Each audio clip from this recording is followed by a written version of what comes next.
శ్రీ గురుభ్యో నమ. శ్రీ లక్ష్మీ నరసింహస్వామిని స్తుతిస్తూ ధర్మపురి శ్రీ శేషప్ప కవి రచించిన నరసింహ శతకంలోని 33వ పద్యం. నీ కథల్ చెవులలో సోకుట మొదలుగా బులకాంకురము మేన పుట్టువాడు, నయమైన నీ దివ్య నామ కీర్తనలోన మగ్నుడై దేహంబు మరచువాడు, పాలంబుతో నీదు పాదయుగ్మమునకు ప్రేమతో దండమర్పించువాడు.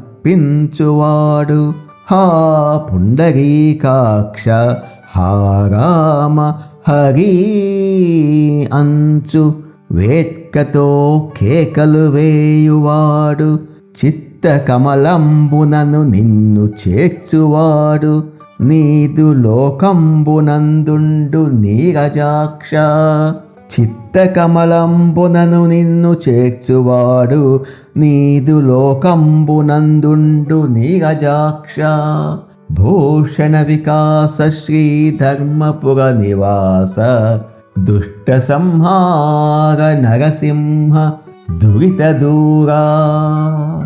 పద్మాల వంటి కన్నులు కల ఓ నరసింహస్వామి, నీరజాక్ష, ఎవరి చెవులకైతే నీ పుణ్య కథలు వినపడగానే దేహమంతా ఆనందంతో పులకరించిపోతుందో, రోమాలు నిక్కబడుచుకుంటాయో, పవిత్రమైన నీ దివ్య నామ సంకీర్తనలో పూర్తిగా లీనమైపోయి తన దేహాన్ని మర్చిపోతాడో, తన నొసలు తన యొక్క పాలంబు నేలకు తగిలేలా నీ 2 పాదాలకు పాదయుగ్మమునకు ఎంతో ప్రేమతో భక్తిగా సాష్టాంగ నమస్కారం చేస్తాడో, ఓ పుండరీకాక్ష, ఓ రామ, ఓ హరి అని భక్తి పారవస్యంతో ఆనందంతో కేకలు వేస్తూ నిన్ను కీర్తిస్తాడో, తన హృదయమనే పద్మంలో చిత్త కమలంలో నిన్ను పదిలంగా చేర్చుకొని ధ్యానించే